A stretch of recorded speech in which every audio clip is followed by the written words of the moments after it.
और भाई inter clear में कैसा लग रहा है? मत पूछ भाई, इंटर ही अच्छा था। अरे यार भाई, पर सही है भाई, आर्टिकलशिप ने लगा रखी, इतना काम कराते हैं, 1 साल हो गया अभी तक पढ़ाई स्टार्ट नहीं कर पाया। उनका यही हाल है भाई, सही है। नीचे गन्ने वाले को देखकर मुझे मेरे प्रिंसिपल की याद आती है, जिससे वो गन्ने का रस निकालता है, हमारा प्रिंसिपल हमारा रस निकालता है। हाँ यार भाई, बात तो सही है। मुझे क्या लग रहा है, अपने को एसएफएम और एफआर तो स्टार्ट कर देना चाहिए एटलीस्ट। तूने क्या सोचा लेक्चर का?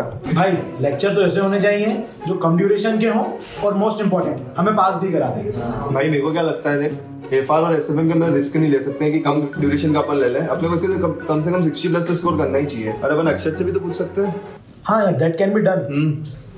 अरे ओ बिग फोर, तू भी तो कुछ एक्सपर्ट कमेंट दे ना। हाँ रक्षित, कुछ सजेस्ट तो कर। तेरे एफआर भी हो गई है और न्यू स्कीम के अकॉर्डिंग तो एफआर के अंदर नेग्लिजिबल चेंजेस है। Bro, for FR I took regular batch of faculty. Though it was of more than 400 hours, it was lengthy, but I feel it was worthy the time because there was no single minute wasted in the class. All the questions were solved in the class itself. No topic was left untouched.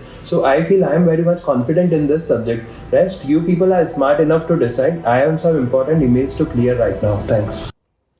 तू email ही clear कर, हम चले exam clear करने।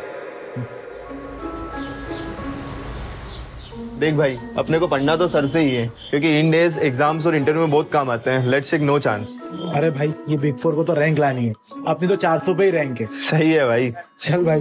क्या भाई आर्यन, देख कितना confusion है, इतनी सारी फैकल्टीज और उसमें किसके लेक्चर सिलेक्ट करें एफआर के लिए समझ ही नहीं आ रहा है। मैं सोच रहा था इस फैकल्टी के भी तो ले सकते हैं अपन। बहुत सारी फैकल्टी, लेकिन एक चूज करनी पड़ेगी ना। अरे इतना टेंशन क्यों लेते हो भैया, आप नहीं समझोगे। बात इतनी टेंशन वाली है? अरे मैं नहीं समझूंगा, मुझे भी यही कंफ्यूजन होता था। क्यों, आप भी सीए कर रहे हो क्या? सीए कर नहीं रहा हूँ, मैं सीए हो गया हूँ। अरे सर बैठिए। अरे सर, क्या बात है, कॉन्ग्रेचुलेशंस। अब आप ही हमारे एफआर के लेक्चर के प्रॉब्लम का सॉल्यूशन दोगे। हमें पढ़ना तो सार्थक सर से ही है, पर 400+ आवर्स के लेक्चर हम ले या ना ले, कंफ्यूजन है। अरे तुम्हें नहीं मालूम, सार्थक सर का एफआर का लेटेस्ट बैच जो है वो सिर्फ 340 आवर्स का है। नहीं, हमें तो लगता है कि सार्थक सर का रेगुलर बैच 420-430 आवर्स का है। अरे ऐसा नहीं है, सर का जो अभी लेटेस्ट बैच है उसमें सिर्फ 100 लेक्चर्स में FR A to Z complete हो जाता है 340 आवर्स में बस। अरे तो सही है। हाँ, आपने इतना बता दिया है तो आपने हमारा कंफ्यूजन ही खत्म कर दिया। लेकिन आपने इतना बताया तो आप और भी कुछ बता दो, जैसे कि आईसीए का एसएम अमेंडमेंट, इनसे रिगार्डिंग भी हमें कुछ बता दो। देखो ध्यान से सुनो, 100% course coverage, all ICA publication questions cover हो जाते हैं इसमें। अमेंडमेंट्स का क्या? अमेंडमेंट्स का सपोर्ट रहेगा till exam on fast app. और डाउट सॉल्विंग का विदिन 24 आवर्स रिप्लाई आ जाता है, कभी कभार 1-2 आवर्स में भी आ जाता है। मुझे 11-12 बजे तक भी आ जाता था रात की।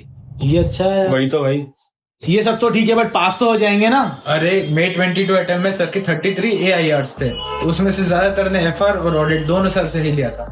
हाँ सर, ये तो मैंने भी देखा था। एक ही सिंगल अटेम्प्ट के अंदर 33 ऑल इंडिया रैंक्स आई थी।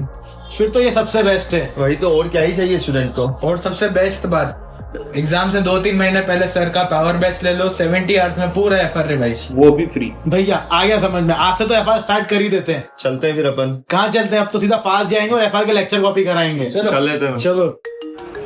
आप क्या कर रहे हो, अभी प्रैक्टिस ही कर रहे हो क्या? हाँ प्रैक्टिस में हूँ मैं तो अभी। अच्छा, आपको पैकेज तो पैकेज नहीं लिया मैंने, तो प्रैक्टिस ही कर। अरे साहब क्या हाल चाल? अरे भैया, आप इनको कैसे जानते हो? अरे ये मेरे दोस्त हैं, हमने साथ में एग्जाम दिया था पर इनका नहीं हुआ। तुम इनको कैसे जानते हो? ये हमारा फिर सीनियर आर्टिकल। इन्होंने तुमको सजेस्ट किया था कि 200 आवर वाली क्लास ले लो। अरे आई वाज जस्ट किडिंग। भाई ऐसा मजाक कौन करता है?